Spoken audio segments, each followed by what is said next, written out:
Bonjour, merci d'être venus tous si nombreux pour cette conférence. Donc, interruption as de sageness. Donc, l'idée, c'est de prendre les outages des grands et de étudier ce qu'on peut apprendre de cela. Donc, tout d'abord, je vais me présenter. Donc, je suis diplômé de l'INSA de Lyon en 2014. Donc, double diplôme avec le Brésil, où j'ai fait un projet de fin d'études avec Facebook sur le projet MIT App Innovator. J'ai passé 2 ans pour Altran chez Amadeus en tant que DevOps. Et là, ça fait 2 ans et demi que je suis chez OVH Cloud en tant que DataOps. Et je remercie, j'en profite, les organisateurs pour cette conférence. Donc, comme vous devez sûrement connaître avec Horatio, OVH Cloud, c'est un grand leader européen du cloud. Qu'est-ce qu'il y a de neuf depuis cette période Covid?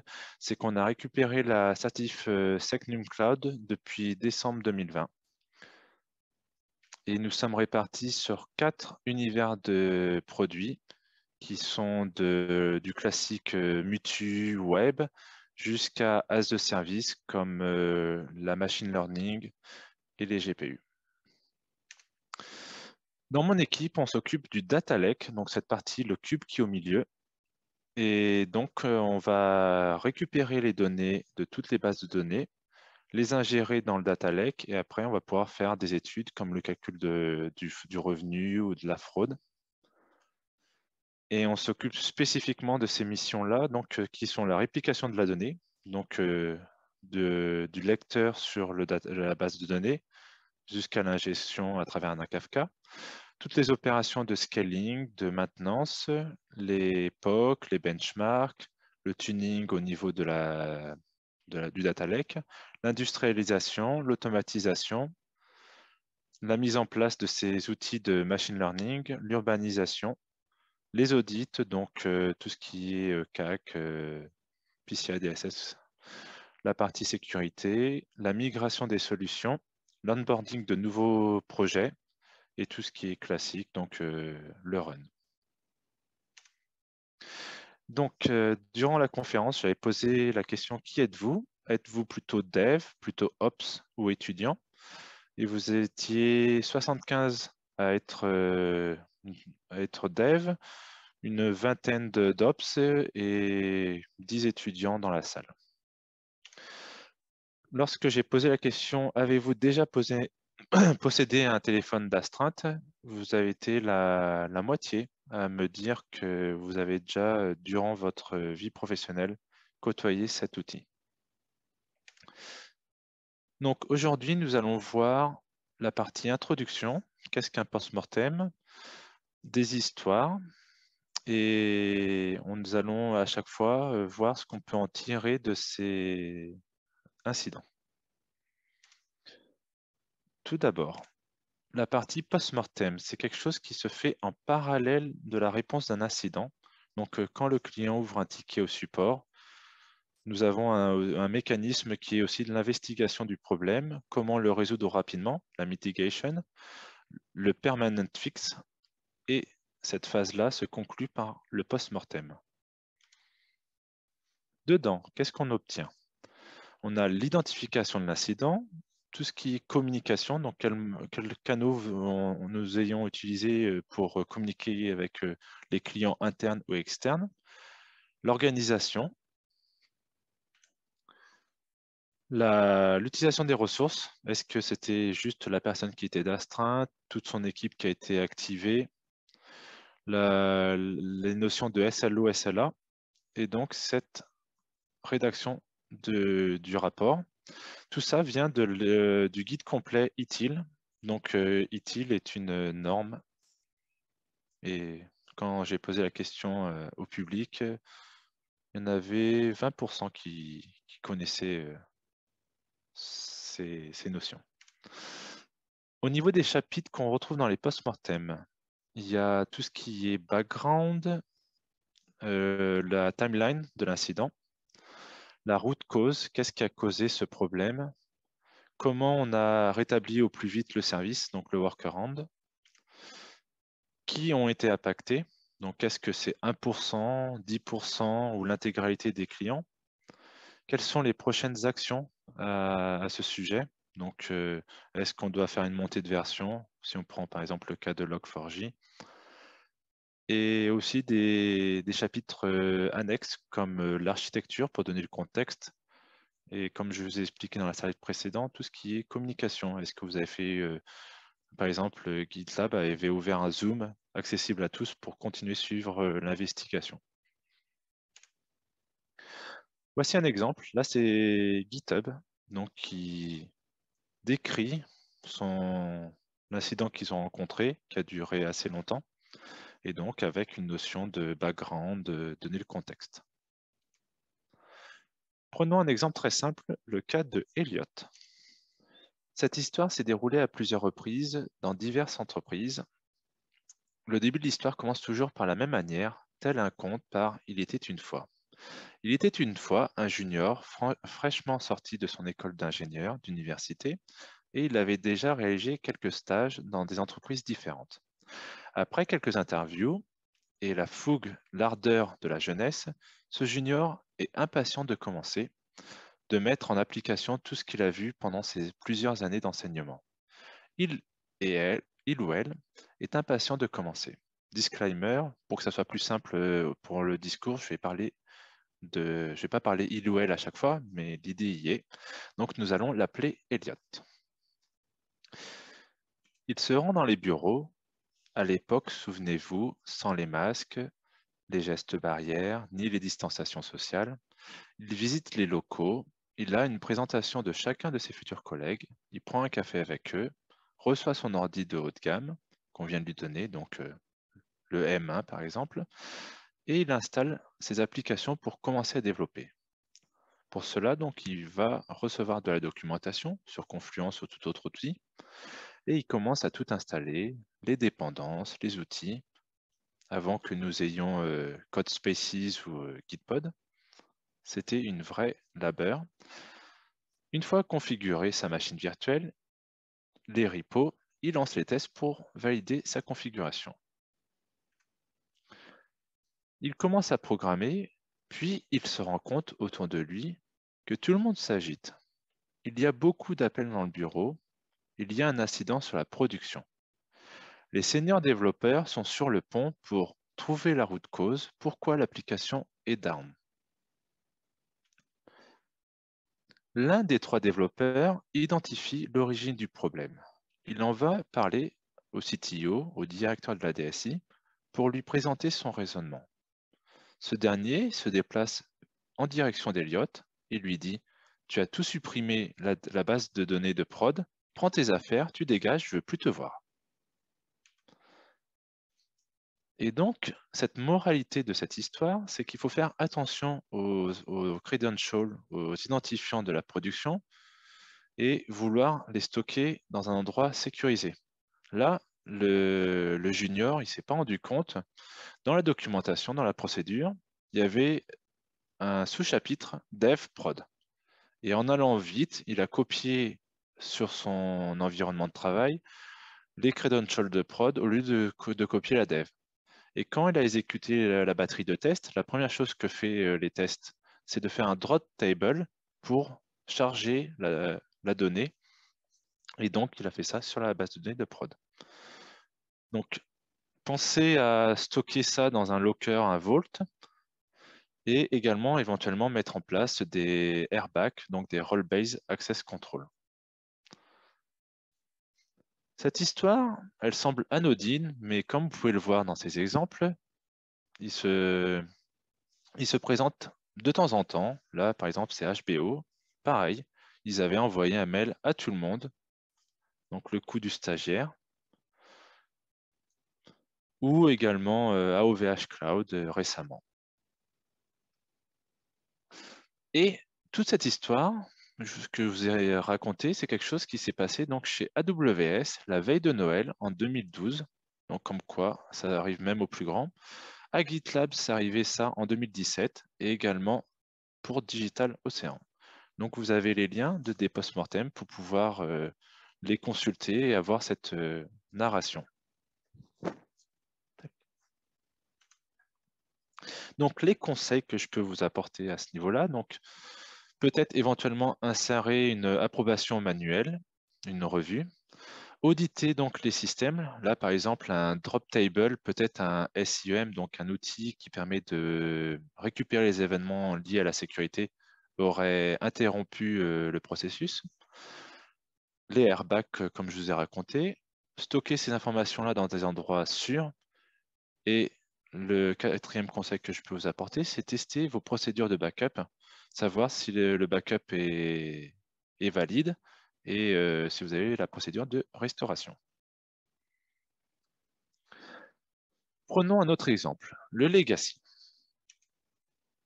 Donc, ça a été une fois, en 2020, après une plongée dans les eaux claires et turquoises du Cap d'Antibes, j'étais tranquillement au bord de la piscine à prendre un verre à la main.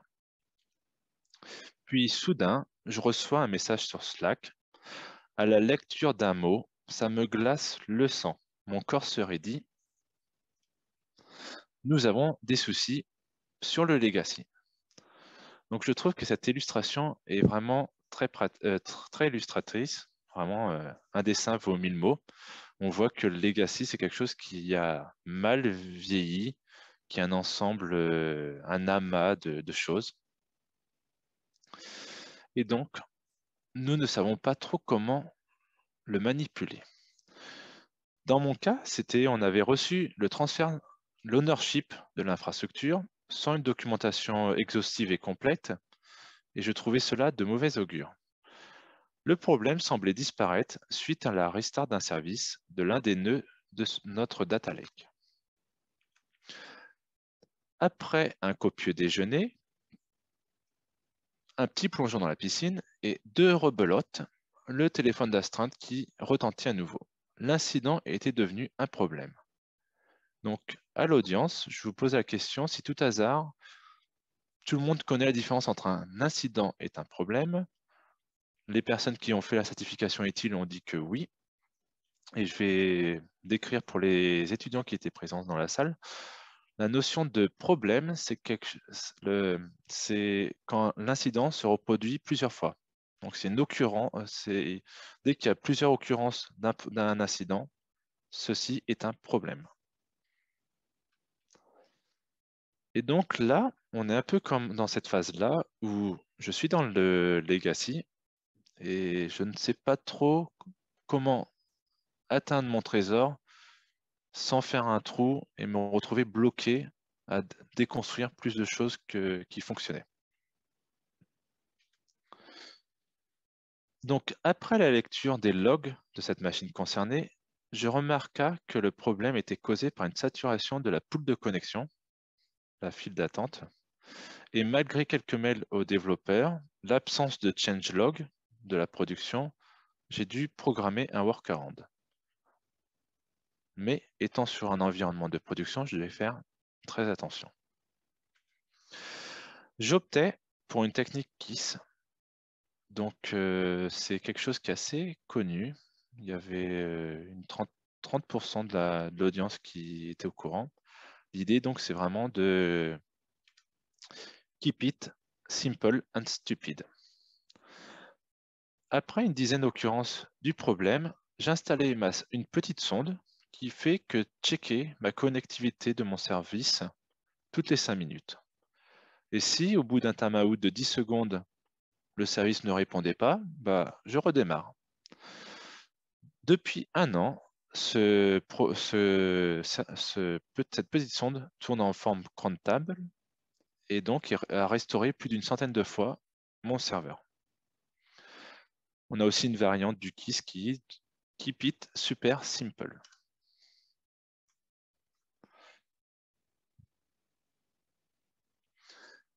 Comme certains l'ont dit chez Orange, TPCM. Ne touche pas, c'est magique. À ce sujet-là, j'ai une connaissance qui lui est arrivée cette fameuse chose, vous savez, un ordinateur sans écran qui fait du bruit dans un bureau fantôme. Avec la proximité de Grenoble, nous, Lyonnais, nous sommes assez sensibilisés à l'écologie, surtout en pic de pollution hivernaux qui nous le rappellent. Donc, par des soucis écologiques, cette connaissance débranche l'ordinateur, le range dans un coin en partant le soir du bureau. Le lendemain, elle est convoquée par son chef de service. Il ou elle venait de débrancher le serveur de la TPE. Et depuis ce jour, il est écrit dessus serveur. Et donc, seules les personnes qui connaissent cette histoire sont au courant de ce clipart. Récemment, j'ai vu aussi au niveau Twitter ce genre de choses. Donc un Mac qui tourne comme ça dans un coin. Et comme c'est écrit, il ne faut pas y toucher, c'est un serveur et donc on risque d'avoir un incident si on le ferme.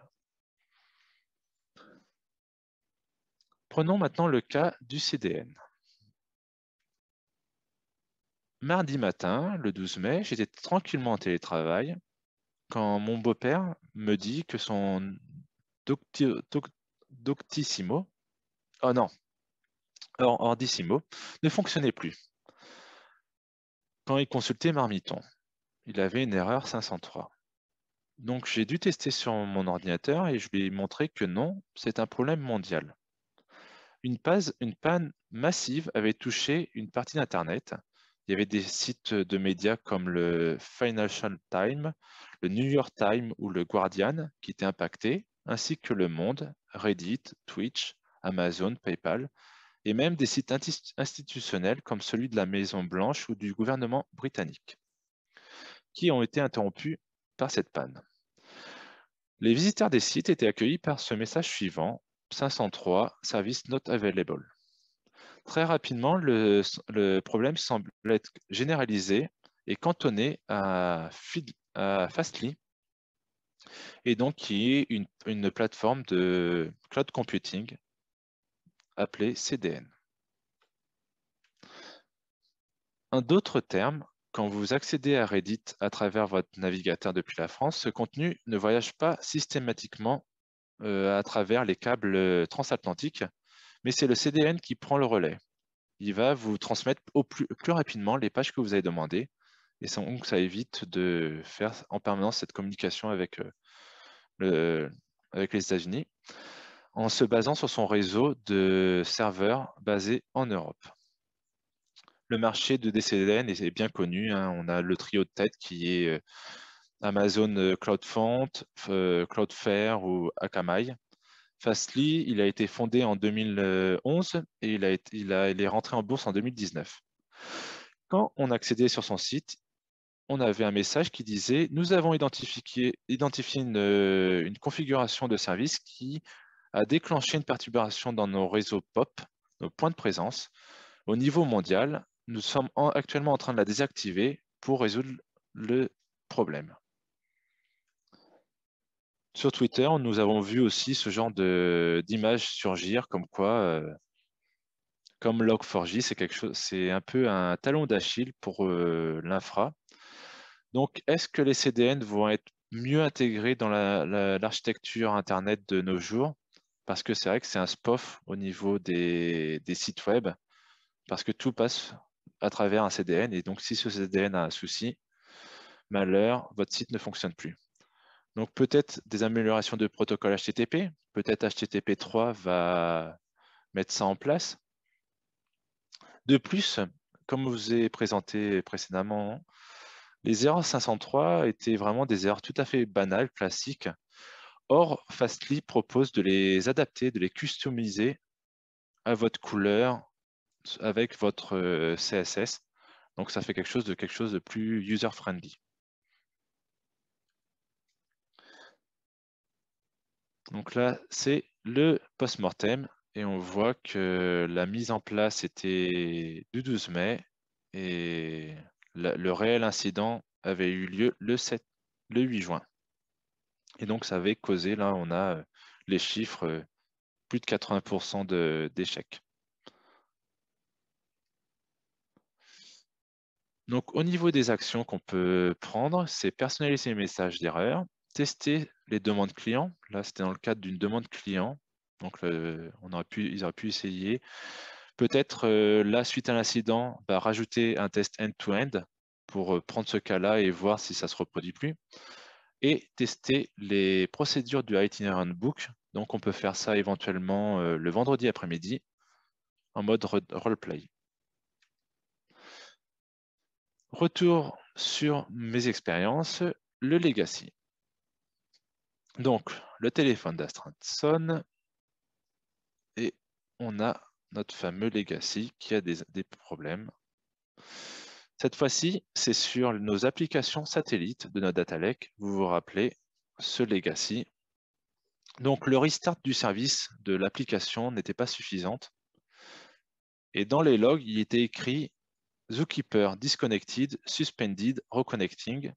Et j'ai remarqué la présence de quelques GC logs. Ce qui me fait penser à un crash de la JVM. Nous avons doublé la HIP, nous gagnons de la limite sur la stabilité du produit. Simplement, au bout de quelques temps, le service retombe. Donc là, se pose la question, est-ce qu'on fait de l'overlay engineering et on va customiser la JVM avec de nombreux paramètres, voire changer de moteur de JVM? Il y a eu un talk de Philippe Bempel de chez Criteo à ce sujet, donc comprendre les GC à basse latence. C'était intéressant éventuellement de le mettre en place, mais comme on est sur le legacy, il y a la nouvelle infra qui est déjà disponible. Faisons juste un workaround.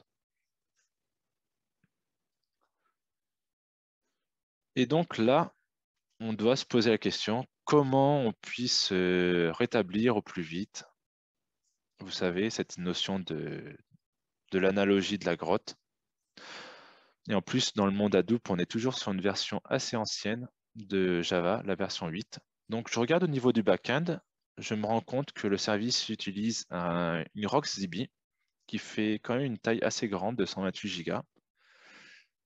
Et donc, je continue mon exploration, je regarde dans le bash history, dans les méandres de l'arborescence de fichiers, et je vois qu'il y a quelques scripts propriétaires de l'outil, qui s'appelle Dremio, qui permet de cleaner, de supprimer les orphelins de la base de données et de réindexer cette dernière.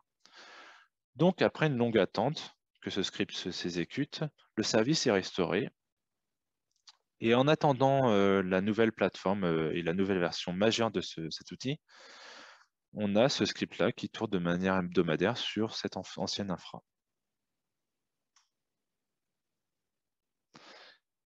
L'effet donc de souffle. On va prendre le cas comment s'appelle, d'Elasticsearch.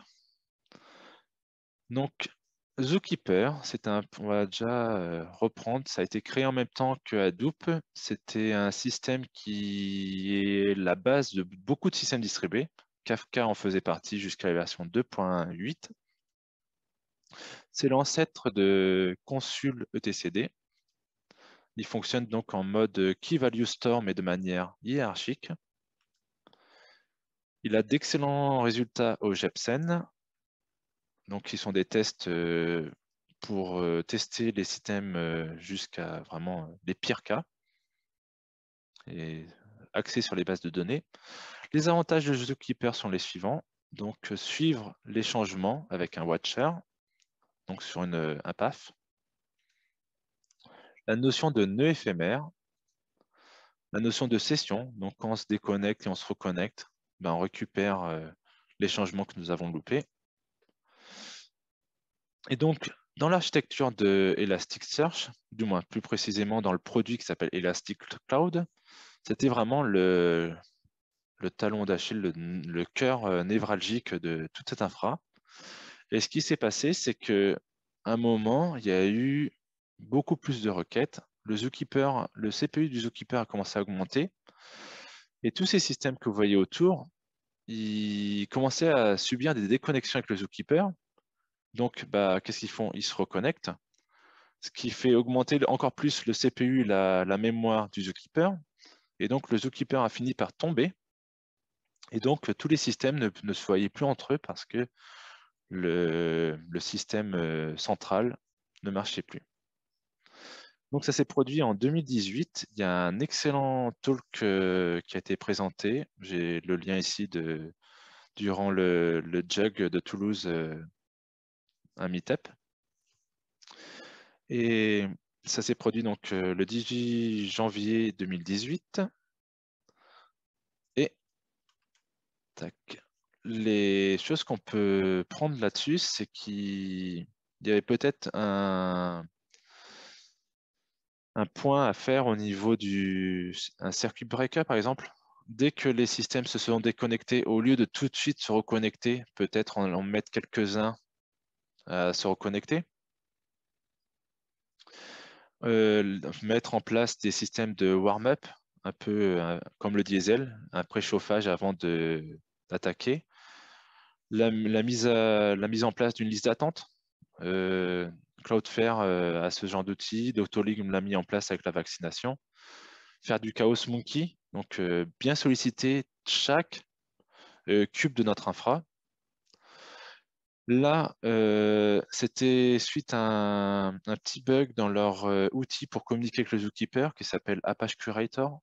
Donc, ce bug-là n'existait plus dans les versions à jour, donc maintenir les versions à jour. Et l'excellent point au niveau élastique, c'était le système d'automatisation d'incidents, donc ouverture de Room, ouverture d'un Google Doc pour centraliser toutes ces informations. Et je vous invite à lire le post-mortem et à voir aussi le talk, l'excellent talk. Autre sujet, mais toujours dans le monde de Java à la JVM, donc sur un cas un peu plus atypique. Là, c'était Criteo, toujours en 2018, le 18 février, qui perd son data lake. La personne qui est d'astreinte, c'est sa première fois qu'elle est d'astreinte, son premier week-end. Et donc, cette personne-là met du temps à se rendre compte elle se met à se rendre compte qu'il y a vraiment un grand incident et contacte l'équipe, son chef, pour pouvoir l'aider. La root cause, c'est une limite logicielle d'AGFS. Le nombre de blocs avait été atteint. Donc là, on voit bien le plateau.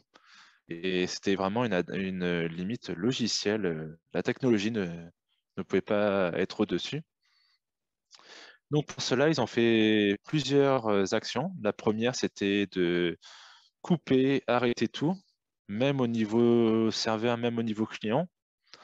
Relancer les serveurs, attendre qu'ils récupèrent, puis mettre du workload au fur et à mesure. Ils ont profité aussi pour augmenter les heap size. Donc, toute cette partie RPC au fur et à mesure. Et donc, ils ont aussi investigué pour supprimer les données et comprendre pourquoi il y a eu autant de blocs en si peu de temps. Au niveau des chiffres, c'est quelque chose qui s'est passé du vendredi soir jusqu'à dimanche matin à 1h du mat'. Sur ces 36 heures, il y avait au minimum 5 personnes qui ont travaillé dessus. Et ça, il y en a eu une vingtaine qui ont intervenu. Donc, nous pouvons faire éventuellement là-dessus, nous pouvons dire que éventuellement faire du red black. Donc, l'idée, c'est de notre prod, avoir une pré-prod qui prenne le même trafic que la prod pour voir si la nouvelle version a des soucis, si le nouveau workflow, là par exemple, là c'est un workflow qui a dû poser problème, plutôt faire tomber la pré-prod que la prod, donc avec les demandes clients. Le role-playing game, c'est quelque chose que je vais présenter un peu à la fin, mais c'est par exemple le vendredi après-midi, comme il n'y a pas de mise en prod, sauf si vous êtes vraiment des warriors, mais pourquoi pas utiliser un tool qui s'appelle Wheel of Misfortune et donc jouer un scénario le vendredi après-midi pour s'habituer à la réponse d'un incident et avoir les bonnes pratiques, demander de l'aide dès qu'on a besoin. Nous pouvons aussi dire la mise en place de l'observabilité, les sondes applicatives, des serveurs de délestage. Là, par exemple, le data lake, tout tourner dessus. Peut-être pour tout ce qui est application critique, d'avoir un deuxième serveur au cas où. Donc un peu un master slave ou un backup qui puisse être utilisé dans ce cas-là. Les tests de performance, là, on aurait vu que au-delà d'un nombre de blocs, HDFS ne gérait pas. Et donc, ce genre d'informations, ces KPI, on peut les mettre sur un Grafana. Là, on a vu le cas bien illustré, comme ça, on voit les tendances. Un autre cas avec NewsBlur. Donc là, ce qui se passe, c'est que du jour au lendemain, la personne, c'est un petit projet, une petite startup, bah, il n'y a plus du tout de données en prod. Et comme vous pouvez le voir à l'écran, on se rend compte qu'il n'y a rien et il y a juste un message en disant bah, nos données ont été sauvegardées, vous devez payer des bitcoins si vous voulez les récupérer, vous avez 48 heures, sinon vous n'allez pas revoir vos données. Et qu'est-ce qui s'est passé à ce niveau-là? Au début, ils pensaient que c'était une attaque informatique, puis dans le post-mortem, quand on le lit, et quand on se rend compte le fondateur, comment il a résolu, il s'est rendu compte qu'un peu avant, il y a eu des drop tables, ce genre de choses, et il se dit, tiens, bizarre, la personne s'est connectée. Alors, qu'est-ce qui se passe? Et il se rend compte que lorsqu'il a mis en prod la V2, il avait mis le même fichier de credential de la dev sur la prod. Ce qui s'est passé, c'est que la prod, c'était un MongoDB, n'avait pas du tout de mot de passe. Et donc, n'importe qui pouvait se connecter dessus. Et ce qui passait, la personne qui est venue dire bah, paye-moi en Bitcoin, sinon tu ne verras pas la donnée, bah, c'est ce qui s'est passé. Donc, avoir du monitoring, peut-être catcher ce genre d'événement. Le SIEM fait bien ce boulot-là pour un drop table, par exemple, ou un drop database. Et là, le fondateur, on le voit très bien dans le post-mortem, il a béni son backup parce qu'il l'a restauré, il n'avait même pas besoin de payer la rançon, il a juste restauré son dernier backup de la veille. Et comme ça a permis de récupérer son service. On peut se poser la question également sur un récent leak au niveau de Twitch. Est-ce que c'était pas un cas similaire? Mais on verra dans le futur, dans le post-mortem ou dans les articles de presse, le tenant et aboutissant mais on se dit que c'est bizarre d'avoir autant de données qui ont leaké sans souci. Aussi, il faut éviter le app-driven development. Donc l'idée, c'est vraiment bah là, par exemple, MongoDB, peut-être la personne allait utiliser MongoDB, Kubernetes, c'était même le même cas au début. Ces nouveaux produits ne sont pas sécurisés par défaut pour permettre aux personnes de jouer avec, de se mettre dans le bain directement. Néanmoins, c'est un grand problème parce que bah, voilà, la personne ne se rend même pas compte qu'elle a une base de données exposée comme ça sur Internet.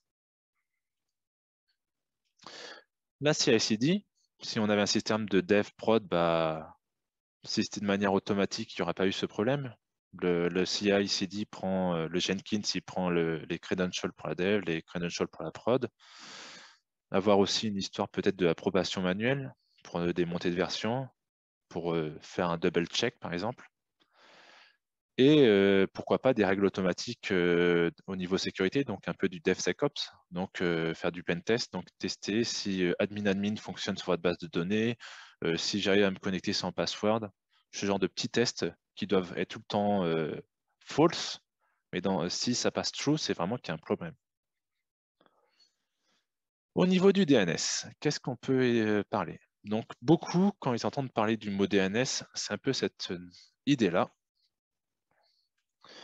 Et là, c'était Slack qui, cette année, il y a un mois, avait eu ce problème-là qui a impacté moins d'1%, d'après leur dire. Mais c'était un problème de DNS, quand on le dit dans leur post-mortem. Il y a eu la même chose un peu avec Facebook. Donc là, c'est pas le GAP protocol, mais plutôt le Border Gateway Protocol. Et donc, ce qui est un protocole pour les gros routeurs d'Internet, pour définir les routes, c'est un peu des mécanismes peer-to-peer.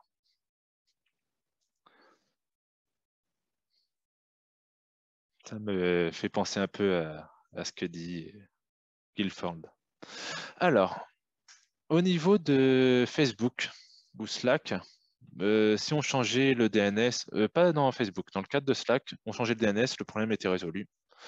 Dans le cadre de Facebook, bah, comme il s'était déconnecté d'Internet, il fallait qu'ils rétablissent le service.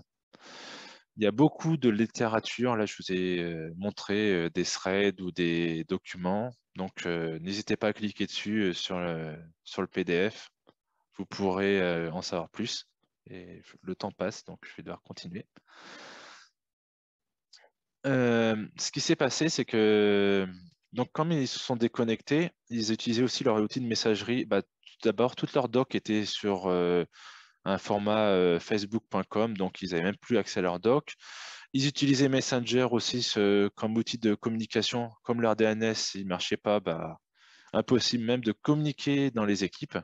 Donc c'était vraiment un grand incident. Les conséquences ont été assez importantes, moins 5% sur le cours de la bourse, donc ça représente une perte de 6 milliards pour Mark Zuckerberg. Entre-temps, les autres DNS ont vu que Facebook ne marchait plus. Par exemple, Cloudflare s'est pris 30 fois plus de trafic que d'habitude. Et beaucoup de personnes disent changez vos DNS, mettez celui de Google ou Cloudflare. Dans le cas de Slack, c'était une solution. Dans le cas de Facebook, ça ne l'était pas. Mais ça, temporairement, ça peut être un workaround applicable, mais n'oubliez pas que toutes vos requêtes vont passer par cet outil-là. Et donc, ils peuvent vous suivre. Par exemple, Google, on ne sait pas, peut-être pour mieux cibler vos publicités par rapport au site que vous consultez. Donc, vaut mieux utiliser des DNS que vous avez de confiance et n'oubliez pas de remettre, c'est quelque chose de temporaire, veuillez remettre vos anciennes configurations après. Donc, dans ce cas-là, oui, ce n'était pas la faute du DNS, mais c'était finalement, et c'est quelque chose, comme vous voyez, 2016, c'est quelque chose d'assez récurrent dans les problèmes de l'informatique. Et la complexité de ces problèmes-là, c'est tout ce qui est lab de réseau, parce qu'on peut pas, c'est difficile d'avoir quelque chose qui est similaire à la prod. Donc là, c'est des tweets, ils ne pouvaient même pas badger pour entrer dans le bâtiment parce que tout le système se basait sur ce facebook.com.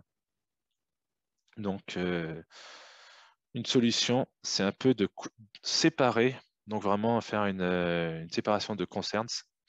L'idée, c'est d'avoir d'un côté un trafic pour vos clients externes, d'un côté pour votre trafic interne, séparer. Pourquoi pas mettre ça sur un autre domaine avec une autre infra pour, s'il y a un souci, ne pas avoir ce talon d'Achille, quoi. Qui est un grand SPOF. Il y a aussi le TTL qui était bien faible. Donc 5 minutes, c'est un peu faible dans les recommandations. Ne pas mettre le status page au même endroit, parce que là, on ne peut même pas communiquer au client comme quoi il y a un problème. La même chose pour la messagerie. Donc la séparation des préoccupations, comme je vous ai présenté dans le slide précédent.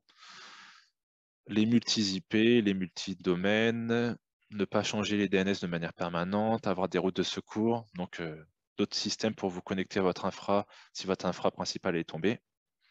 La documentation papier en cas de problème avec votre outil documentaire. En conclusion, donc, tout d'abord, la notion de SRE, Blameless Culture. En effet, même si on a beaucoup de responsabilités et beaucoup de pouvoir, ça ne sert à rien de pointer du doigt, c'est telle personne qui a causé l'incident. Toujours la notion de QA, mais en allant un peu plus loin avec les tests end-to-end, voire même les tests de chaos.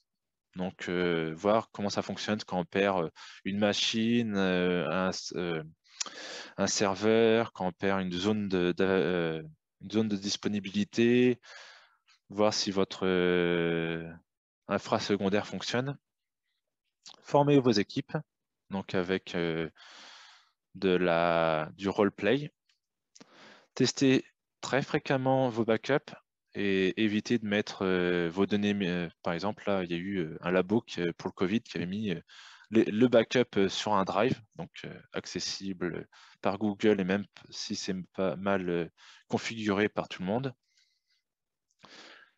Toujours se baser sur de la CI/CD et même intégrer la sécurité. Et au final, implémenter, monitorer toutes les métriques importantes issues de vos incidents. Dans mon cas, c'était le garbage collector de la JVM, mais ça peut être aussi l'histoire des blocs dans HDFS. Je vous en avais parlé, c'était la Wheel of Misfortune. Donc, c'est quelque chose où vous avez des incidents et vous tournez la roue. Et donc là, par exemple, vous avez des erreurs 500 sur votre site. Et là, vous lancez votre chrono et vous regardez comment résoudre ce problème-là. Voici la liste des post-mortem dont je vous ai narré aujourd'hui, donc avec les liens. Un GitHub aussi rassemble une liste de post-mortem, intéressant à lire. Il y a même une newsletter. Il y a des vouchers chez OVH Cloud. Les voici, je vous laisse afficher. Et n'hésitez pas à me transmettre votre feedback. Donc les slides. Les voici, vous pouvez les télécharger avec le QR code. Merci.